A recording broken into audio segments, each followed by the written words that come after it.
قرآن مجید میں physical phenomena کا جو تذکرہ ہوا ہے ان کو صحیح طور پر سمجھا نہیں جا سکتا تھا.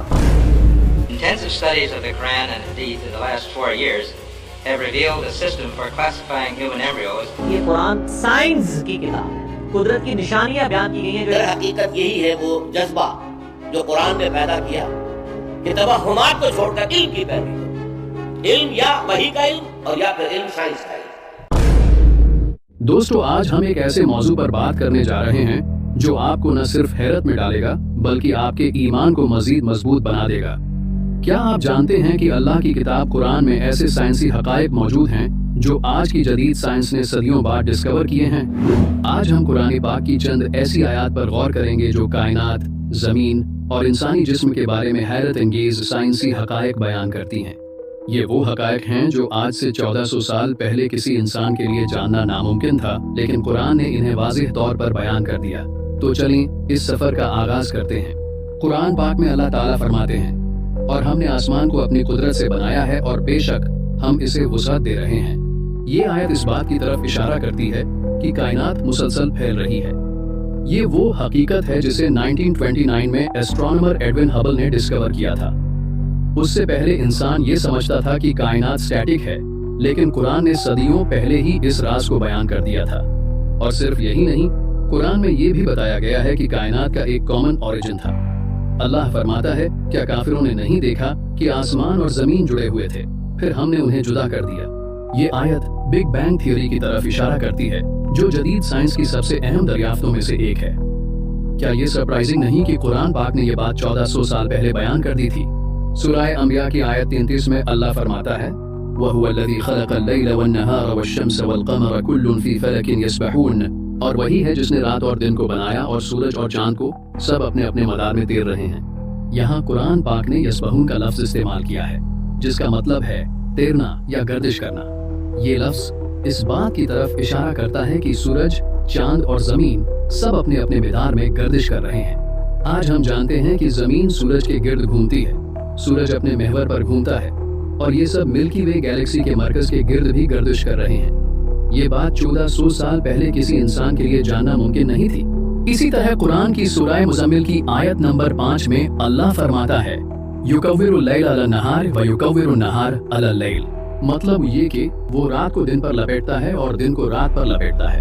یہاں یکور کا لفظ استعمال ہوا ہے جس کا مطلب ہے لپیٹنا یا گولائی دینا. یہ لفظ اس بات کی طرف اشارہ کرتا ہے کہ رات اور دن کا چکر زمین کی راؤنڈ شیپ کی وجہ سے ہے. قدیم زمانے میں بہت سے لوگ یہ سمجھتے تھے کہ زمین فلیٹ ہے، لیکن قرآن پاک نے صدیوں پہلے ہی زمین کے راؤنڈ ہونے کی طرف اشارہ کر دیا تھا. قرآن میں ایک اور جگہ اللہ فرماتا ہے، والجبال اوتادا، اور پہاڑوں کو میخوں کی طرح گاڑ دیا. یہ آیت اس بات کی طرف اشارہ کرتی ہے کہ پہاڑوں کی جڑیں زمین کے اندر تک ہوتی ہیں، بالکل کسی خیمے کی میخ کی طرح. جدید سائنس نے بھی یہ ڈسکور کیا ہے کہ پہاڑوں کی جڑیں زمین کی پرتوں میں گہرائی تک پھیلی ہوتی ہیں اور یہ زمین کو سٹیبل رکھنے میں اہم کردار ادا کرتی ہیں. لیکن سوال یہ ہے کہ کیا یہ بات 1400 سال پہلے کسی انسان کے لیے جاننا ممکن تھی؟ اسی طرح قرآن کی سورہ قیامہ میں اللہ فرماتا ہے، بلا قادرین علی ان نسوی بنانا. ہاں، ہم اس بات پر قادر ہیں کہ اس کی انگلیوں کے پوروں کو درست کر دیں. یہ آیت اس بات کی طرف اشارہ کرتی ہے کہ اللہ تعالیٰ قیامت کے دن انسان کو دوبارہ اس کی انگلیوں کے نشانات تک کے ساتھ پیدا کرے گا. آج ہم جانتے ہیں کہ ہر انسان کے فنگر پرنٹس یونیک ہوتے ہیں، لیکن 1400 سال پہلے یہ بات اللہ کے علاوہ کوئی نہیں جانتا تھا. کیا آپ جانتے ہیں کہ قرآن نے 1400 سال پہلے ہی انسان کے چاند پر پہنچ جانے کا اشارہ دے دیا تھا؟ سورہ قمر کی ایک آیت کے مطابق وقت قریب آ چکا اور چاند ٹکڑے ہو گیا.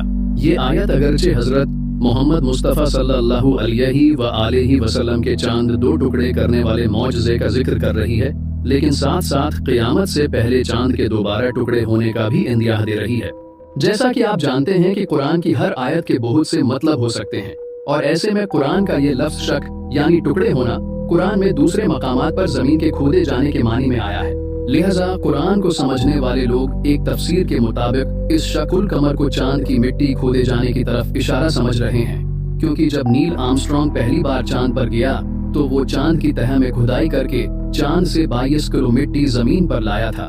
اگر آپ غور کریں تو قرآن کی اس آیت کے بعد قرآن میں 1389 آیات آتی ہیں اور حیرت انگیز طور پر انسان نے چاند پر اپنا پہلا قدم 1389 ہجری یعنی 1969 میں ہی رکھا۔ یاد رہے کہ مسلمان عقیدے کے مطابق قرآن کی آیات کی ترتیب اللہ کی مرضی کے مطابق ہوئی ہے، اور ایسے میں یہ حیرت انگیز بات قرآن کے معجزات میں سے ایک معجزہ معلوم ہوتا ہے۔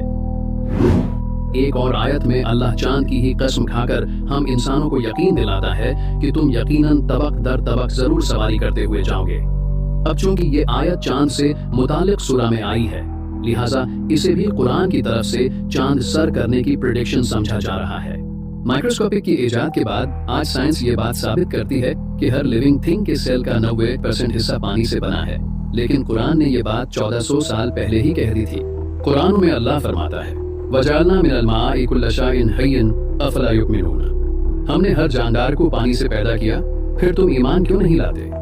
اسی طرح لوہا اس زمین کی پیداوار نہیں ہے، یہ باہر سے لایا گیا ہے۔ سائنس اس بات کو اب ثابت کر رہی ہے کہ ہزاروں سال پہلے خلا سے ایک میٹیورائٹ زمین پر مارا گیا تھا، جس سے زمین پر لوہا پھیل گیا۔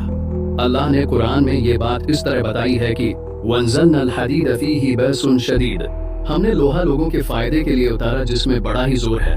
سائنس اس بات کو ثابت کر رہی ہے کہ آسمان ہمارے ٹیمپریچر کو کنٹرول کرتا ہے۔ سورج کی ایسی شعاعیں جو زمین کے لیے نقصان دہ ہیں، آسمان پر موجود لیئر ایسی نقصان دہ شعاؤں کو روک لیتی ہے، جبکہ قرآن میں اللہ تعالیٰ ارشاد فرماتے ہیں وَجَعَلْنَا السَّمَاءَ سَقْفًا مَحْفُوظًا وَهُمْ عَنْ آيَاتِهَا مُعْرِضُونَ، اور ہم نے آسمان کو ایک محفوظ چھت بنا دیا اور وہ آسمان کی نشانیوں سے منہ موڑنے والے ہیں۔ یہ پہاڑ زمین کو ایک جگہ جمائے ہوئے ہیں، اگر یہ نہ ہوں تو زمین ادھر ادھر ڈولنے لگے۔ اس کی جڑیں زمین میں ہماری سوچ سے زیادہ گہری ہیں۔ اللہ قرآن میں ارشاد فرماتا ہے أَلَمْ نَجْعَلِ الْأَرْضَ مِهَادًا وَالْجِبَالَ أَوْتَادًا، کیا یہ واقعہ نہیں کہ ہم نے زمین کو فرش بنایا اور پہاڑوں کو میخوں کی طرح گاڑ دیا۔ آج کل ایک ایسی جدید سائنسی مشین بنائی گئی ہے جو کسی بھی انسان کے جھوٹ کو پکڑنے کی صلاحیت رکھتی ہے، کیونکہ یہ بات ثابت ہو چکی ہے کہ جب کوئی بھی انسان جھوٹ بولتا ہے تو اس کی پیشانی کی طرف دماغ میں ایک موومنٹ ہوتی ہے اور ایک لوب بنتا ہے۔ یہ بات قرآن میں اس طرح بتائی گئی ہے کہ كَلَّا لَئِن لَّمْ يَنْتَهِ لَنَسْفَعًا بِالنَّاصِيَةِ نَاصِيَةٍ كَاذِبَةٍ خَاطِئَةٍ، اگر وہ باز نہ آیا تو ہم اس کی پیشانی کے بال پکڑ کر کھینچیں گے، وہ پیشانی جو جھوٹی اور سخت خطا کار ہے۔ درد محسوس کرنے کی صلاحیت ہماری پوری جلد میں ہوتی ہے۔ یہ بات 19ویں صدی میں سائنس نے ثابت کی۔ اس سے پہلے سائنس کہتی تھی کہ درد دماغ کے ذریعے محسوس کیا جاتا ہے۔ اب یہ تھیوری غلط ثابت ہو گئی ہے، جبکہ قرآن نے 1400 سال پہلے ہی بتا دیا تھا إِنَّ الَّذِينَ كَفَرُوا بِآيَاتِنَا سَوْفَ نُصْلِيهِمْ نَارًا كُلَّمَا نَضِجَتْ جُلُودُهُم بَدَّلْنَاهُمْ جُلُودًا غَيْرَهَا لِيَذُوقُوا الْعَذَابَ إِنَّ اللَّهَ كَانَ عَزِيزًا حَكِيمًا، جب ان کے بدن کی کھال گل جائے گی تو اس کی جگہ دوسری کھال پیدا کر دیں گے تاکہ وہ خوب عذاب کا مزہ چکھیں، بے شک اللہ زبردست حکمت والا ہے۔ اس آیت سے یہ ثابت ہوتا ہے کہ درد کا تعلق دماغ سے زیادہ کھال سے ہے۔ دوستو، چائنا اور پیرو میں ایک خاص قسم کے کلرفل پہاڑ پائے جاتے ہیں جنہیں رینبو ماؤنٹینز کہا جاتا ہے۔ قرآن میں ان یونیک پہاڑوں کا بھی ذکر کیا گیا ہے۔ أَلَمْ تَرَ أَنَّ اللَّهَ أَنزَلَ مِنَ السَّمَاءِ مَاءً فَأَخْرَجْنَا بِهِ ثَمَرَاتٍ مُخْتَلِفًا أَلْوَانُهَا وَمِنَ الْجِبَالِ جُدَدٌ بِيضٌ وَحُمْرٌ مُخْتَلِفٌ أَلْوَانُهَا وَغَرَابِيبُ سُودٌ، کیا تو نے نہیں دیکھا کہ اللہ ہی آسمان سے پانی اتارتا ہے، پھر ہم اس کے ذریعے سے پھل نکالتے ہیں جن کے رنگ مختلف ہوتے ہیں، اور پہاڑوں میں مختلف رنگتوں کے کچھ تو سفید اور کچھ سرخ اور بہت سیاہ بھی ہیں۔ سرپرائزنگ بات یہ ہے کہ رسول صلی اللہ علیہ وآلہ وسلم اور ان کے اصحاب عربستان میں رہتے تھے جہاں کسی کو بھی ان پہاڑوں کا علم نہیں تھا اور نہ ہی وہاں کہیں ایسے پہاڑ موجود تھے۔ سو یہ بات اس وقت خدا کے علاوہ کوئی بتا نہیں سکتا تھا۔ سمندر کی لہریں تقریباً سب نے ہی دیکھ رکھی ہیں، لیکن کیا آپ جانتے ہیں کہ سمندر کے اندر بھی لہریں موجود ہوتی ہیں جنہیں انٹرنل ویوز کہا جاتا ہے۔ جب سمندر کا پانی ایک لیئر میں حرکت کرتا ہے تو ایک ڈسٹربنس پیدا ہوتی ہے، اور یہی ریزن ہے جس کی وجہ سے سمندر میں ویوز بنتی ہیں۔ یہ بات 1893 میں ڈسکور ہوئی تھی، لیکن قرآن نے 1400 سال پہلے ہی اس بارے میں آگاہ کر دیا تھا۔ قرآن کی آیت یوں بیان کرتی ہے، یا جیسے گہرے دریا میں اندھیرے ہوں، اس پر ایک لہر چڑھاتی ہے، اس پر ایک اور لہر ہے، اس کے اوپر بادل ہے، اوپر تلے بہت سے اندھیرے ہیں، جب اپنا ہاتھ نکالے تو اسے کچھ بھی دیکھ نہ سکے، اور جسے اللہ ہی نے نور نہ دیا ہو اس کے لیے کہیں نور نہیں ہے۔